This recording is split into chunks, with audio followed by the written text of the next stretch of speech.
Hi folks, Brian Hollock from North Point Training Center. I'm standing a little farther back from the camera here today to talk to you about kind of an uncomfortable subject, but it does happen on ranges, particularly indoor ranges, but I have also seen it on outdoor ranges. And that is the phenomenon of projectiles bouncing back or splashing back. Sometimes people call it ricochet on the shooter. And there's a couple of explanations for this phenomenon. It's really important for you to understand how and why it happens to keep you safe. So let's talk about, there's one aspect, there's a very small subset of these that take place when you're shooting on steel. And it's a real easy thing to cure. You just stand far enough back from the steel. Anytime you're shooting at either a steel backstop or steel targets, it's always recommended that you're standing at least 10 yards back. I actually like standing a little bit farther back. The farther the better. But whenever you're shooting at steel targets, especially if the angle is flat, there's always a chance, no matter how far back you stand, that you could get something coming back at you. You know, real hard steel, soft lead, it bounces back pretty easy. But that's kind of like 1% to 2% of the phenomena that I'm talking about. The vast, vast majority of splashbacks, ricochets, anytime you get bit, it's because the round doesn't impact the backstop. Now, most people, when they come to an indoor range, as far as they're concerned, as long as they're shooting downrange, they figure they're good. Everything downrange is designed to accept a bullet in their minds. The truth of the matter is, it's a little bit more subtle than that. The floors, the walls, the baffles along the ceiling, they're designed to mitigate the impact of bullets, but they're not designed to accept bullets. The only thing that's designed to accept bullets is that thing back there that's called a backstop, okay? In our case, it's a rubber backstop, so you can see it's all black. Backstops are made of different substances, steel, dirt.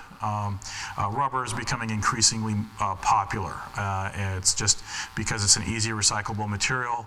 It cuts down on noise in the range, but it does have one particular side effect, which all the other ones do, by the way, but it can be a little bit more pronounced with rubber. And that is, if the projectile, if the bullet doesn't squarely impact the rubber with enough energy to penetrate it and sit comfortably inside, there's always the possibility it could bounce back. But it doesn't bounce back because you hit the backstop properly. This is what happens.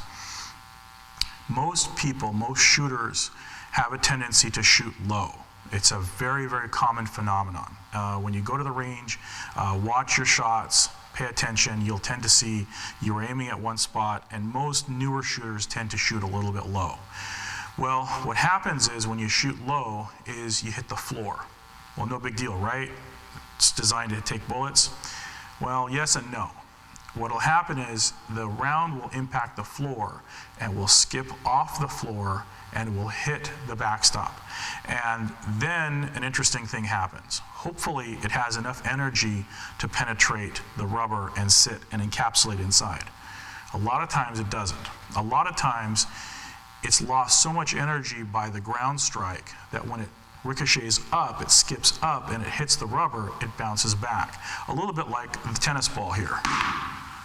Okay, it's the same effect. If I hit the ground, it'll bounce up, hit the wall, and come back to me. And it's exactly the same as hitting the backstop with a low round. It'll hit, bounce, and come right back to you. Okay, that's bad news. And if you've ever had it happen to you, it's very, very uncomfortable.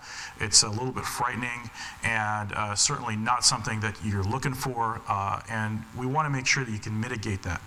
The way you mitigate that is to make sure that all of your rounds impact the backstop. Well, that's easier said than done. Most people think their rounds are impacting the backstop, but if you pay close attention to your target, you might find out otherwise. If we look at the fourth rule, or fourth universal rule of firearm safety, and that is be sure of your target and what's beyond. There's a couple different ways it's phrased, but basically it's, you know, be sure of your target. Everybody's pretty clear of that. They're shooting at their own target. But what's beyond the target is often lost on people. Especially when you're in an indoor range, people figure, hey, the bullet hits the target, I'm good, right? Everything else is designed to accept the bullet, but that's not accurate. Let's take a look at this target right here. So if you look at this guy right here, the X-ring is right about here. If you shoot this X-ring, the downward angle of your round is very likely gonna hit the floor, even though you were hitting the target perfectly. And so even experienced shooters who are actually hitting what they're aiming at are gonna be impacting the floor and subject to this phenomenon.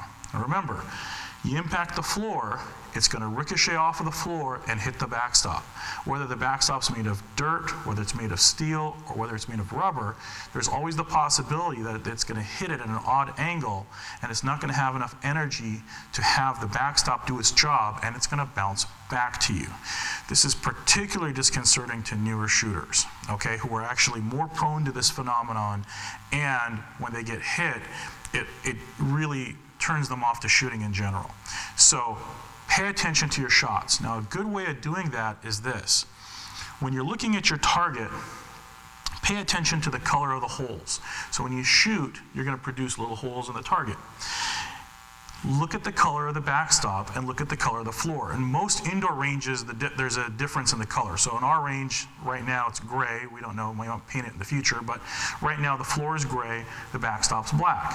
If you see black through your holes, that means that the projectile went through, hit your target, kept going, and hit the black backstop. If you see gray, that means your round hit the paper target, continued on, and hit the ground, okay? It's important that you hit correctly.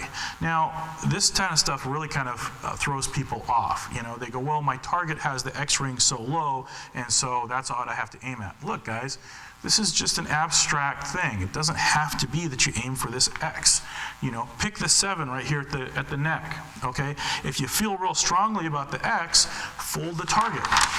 Fold the target and move it up so that the X now is at an angle where you're gonna hit the backstop every time. It's not that hard to do, and it keeps you safe. And it makes sure that you follow the 4th rule of firearm safety.